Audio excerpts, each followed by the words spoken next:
Hello everyone, this is Jyoti. Welcome back to the channel. अगर आप NEET 2024 की preparation कर रहे हो तो ये वीडियो आपके लिए बहुत इंपॉर्टेंट रहने वाला है, क्योंकि इस वीडियो में बताऊंगी कि फिजिक्स के मोस्ट एक्सपेक्टेड टॉपिक्स क्या क्या हैं जिनको करने से आप अपने 100 मार्क्स फिक्स कर सकते हो और एक्स्ट्रा भी ला सकते हो। अगर आपने मेरी प्रीवियस वीडियोस देखी हैं तो आपको पता होगा कि जब भी मैंने क्वेश्चन प्रैक्टिस की बात की है, हर बार मैंने भी वाईक्यूज को मेंशन करा है, ये चाहे वो फिजिक्स हो, केमिस्ट्री हो या फिर बायोलॉजी हो, क्योंकि पीवाईक्यूज बहुत इंपॉर्टेंट रोल प्ले करता है हमारे किसी भी कम्पिटिटिव एग्जाम को क्लियर करने के लिए, चाहे वो नीट हो या फिर जेई हो। आप में से बहुत लोग बोल रहे थे कि दीदी फिजिक्स और केमिस्ट्री दोनों के लिए मोस्ट एक्सपेक्टेड टॉपिक्स बता दो, क्योंकि या तो हमने पढ़ा नहीं है अभी तक कुछ भी फिजिक्स केमिस्ट्री में, या फिर अगर पढ़ा है तो कॉन्फिडेंस नहीं आ रहा है कि कौन से टॉपिक इंपॉर्टेंट है और किस टॉपिक से क्वेश्चन पूछे जाते हैं। तो इस वीडियो में मैं फिजिक्स की बात करूंगी और नेक्स्ट वीडियो केमिस्ट्री के ऊपर होगा कि उसमें कौन कौन से इंपॉर्टेंट टॉपिक्स हैं। तो वीडियो को एंड तक देखना। और आप में से बहुत सारे एस्पेरेंट ऐसे होते हैं ना कि जिनको पता होता है कि पीवाईक्यूज बहुत इंपॉर्टेंट है, लेकिन फिर भी वो उस पर ध्यान नहीं देते और मॉड्यूल्स वगैरह कर लेते हैं, पीवाईक्यूज को करते ही नहीं है। तो पीवाईक्यूज बहुत इंपॉर्टेंट है, इसको करो। अभी भी अगर आपने एक भी क्वेश्चन नहीं करा है तो अब स्टार्ट करो। जितना टॉपिक बता रही हूँ उस टॉपिक को अच्छे से कवर कर लो और सारे कॉन्सेप्ट्स उस टॉपिक से रिलेटेड क्लियर कर लो, उसके क्वेश्चन प्रैक्टिस कर लो, मॉक टेस्ट दो। और मॉक टेस्ट आपको कभी स्किप नहीं करना, हर सारे मॉक टेस्ट दो, चाहे कितने भी नंबर आए आपके। और ऐसा नहीं है कि मॉक टेस्ट में अगर आप अभी कम मान लो 300 नंबर आए तो नेक्स्ट में सोच रहे हो कि 400 आ जाता है, ऐसा बिल्कुल नहीं होने वाला। अगर आपके 300 आ रहे हैं तो 330 को टारगेट करो, फिर 350 करो, ऐसे ऐसे करके नंबर इंक्रीज करो। अचानक से आपके बहुत ज़्यादा मार्क्स इंक्रीज नहीं होंगे, इसलिए छोटे टारगेट रखो और उसको अचीव करो। सबसे पहले स्टार्ट करते हैं फर्स्ट चैप्टर 11th पोर्शन का, यूनिट एंड डायमेंशन। तो यूनिट एंड डायमेंशन से मोस्ट इम्पॉर्टेंट है जो डायमेंशनल फार्मूले से क्वेश्चन बनते हैं। इसमें आपको MLT के फॉर्म में दे सकते हैं या फिर एनर्जी का फार्मूला निकालने को बोल सकते हैं फोर्स वगैरह देकर। और सेकंड है परसेंटेज एरर से बहुत ही ईजी क्वेश्चन पूछ जाते हैं, जैसे कि फॉर एग्जांपल A का पावर 3, B का पावर 2 अपॉन C का पावर 5, D का पावर 2। तो इससे आपको परसेंटेज एरर निकालने होंगे।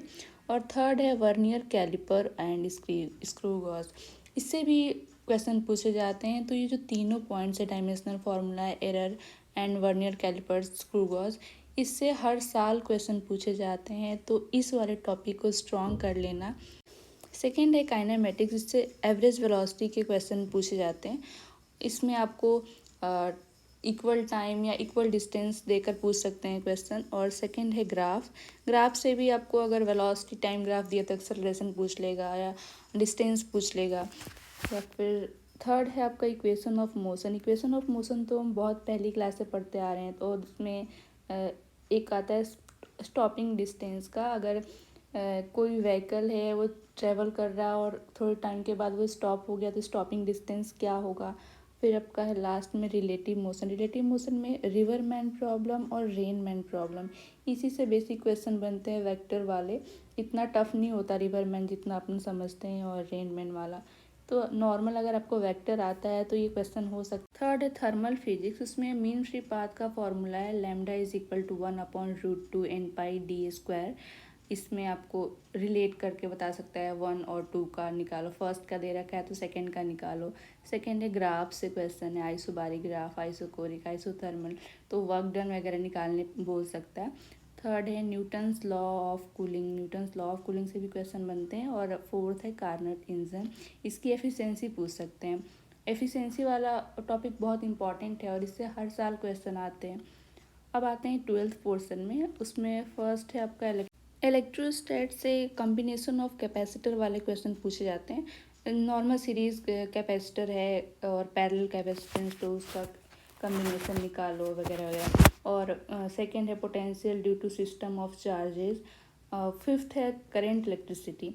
देखो इलेक्ट्रोस्टैट जो चैप्टर है ना, वो ग्रेविटेशन जो 11th पोर्शन का है उससे सेम है। क्योंकि अगर आपने किसी एक चैप्टर को या तो आप ग्रेविटेशन अच्छे से पढ़ लो या इलेक्ट्रोस्टैट अगर अच्छे से पढ़ रखा है, तो अगर आप एक चैप्टर अच्छे से पढ़ लोगे ना, दूसरा अपने आप हो जाएगा। क्योंकि सारे फॉर्मूले और जितनी भी थ्योरी है ना, सब सेम ही होता है लगभग।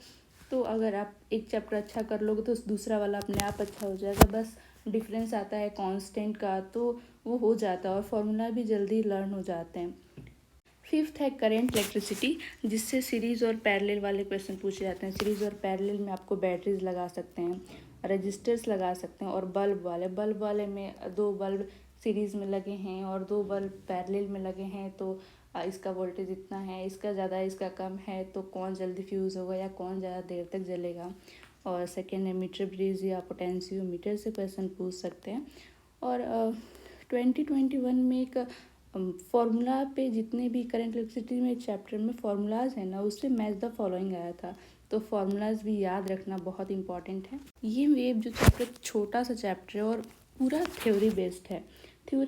इसमें क्या होता है कि जब आप 35 से 36 ईयर पे वाईक्यूज़ करोगे ना, तो अप्रॉक्स 50 क्वेश्चन होंगे। तो ये चैप्टर बहुत छोटा है, तो इसको अच्छे से पढ़ लो और बस 36 ईयर पे वाईक्यूज़ कर लो। उसमें लगभग 85 क्वेश्चन होंगे, तो वो सारे क्वेश्चन कर सकते हो आप।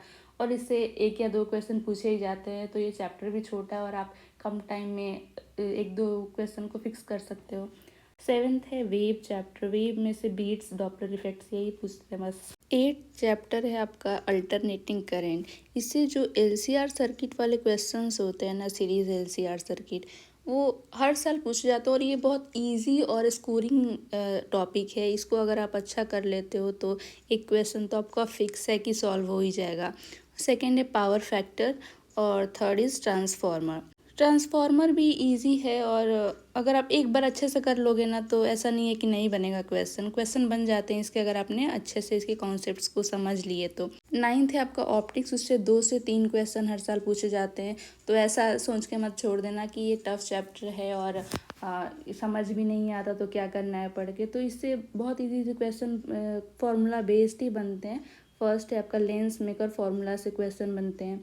सेकंड कम्बिनेशन ऑफ लेंसेज, अगर 2 लेंस दे दिए और बीच में कोई मीडियम है तो उसका कम्बिनेशन ऑफ लेंसेज क्या होगा। थर्ड है प्रिज्म पे क्वेश्चन आते हैं। और 10th चैप्टर है आपका सेमीकंडक्टर से लॉजिक गेट के क्वेश्चन तो हर साल आते हैं। सेकेंड है डायोड में पी टाइप और एन टाइप, सेमीकंडक्टर से पूछ लेंगे क्वेश्चन कि कौन सा पी टाइप है, एन टाइप है, तो कम्बिनेशन है तो कौन सा होगा।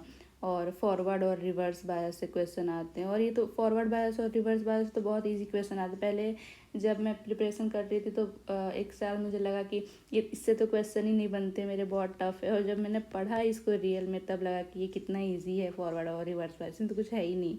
और लास्ट और 11th है आपका मॉडर्न फिजिक्स और सेमीकंडक्टर दोनों को मिला के 7 to 8 क्वेश्चन पूछे जाते हैं। तो ये टॉपिक भी मतलब चैप्टर्स ये इजी हैं और स्कोरिंग भी है, 7 to 8 क्वेश्चन डायरेक्ट बन जाएंगे आपके। और इन दोनों में क्या होता है, डायरेक्ट फार्मूला बेस्ड ही आते हैं, तो ज़्यादा दिमाग लगाने की ज़रूरत नहीं है। बस लेक्चर करो, शॉर्ट नोट्स से जितने भी फार्मूलाज है उसको याद रखो। इसमें एक formula energy is equal to Sc/λ। De Broglie wavelength से आता है क्वेश्चन, फोटो इलेक्ट्रिक इफेक्ट से। बोहर्स मॉडल में आपके रेडियस को पूछ लेंगे, और R1 दिया है, R2 निकाल लो। एनर्जी पूछ सकते हैं, काइनेटिक एनर्जी, पोटेंशियल एनर्जी। और न्यूक्लियर वाले चैप्टर से रेडियो एक्टिविटी पूछते हैं, alpha decay, beta plus, beta minus, gamma decay. तो इतने चैप्टर्स हैं, इन सारे चैप्टर्स को बस अच्छे से कर लो। और जो भी टॉपिक्स बताए हैं सारे टॉपिक्स बहुत इंपॉर्टेंट हैं, और रिपीटेड क्वेश्चन हर साल रिपीट होते हैं इससे क्वेश्चन। तो अगर आपके ये सारे टॉपिक्स स्ट्रॉन्ग है ना, तो आपके 100 से 120 प्लस मार्क्स तो आपके एकदम लिख लो कि आ ही जाएंगे, अगर ये सारे टॉपिक्स आपके अच्छे से कवर हो गए हैं और सारे क्वेश्चन इससे रिलेटेड आप बना लेते हो तो।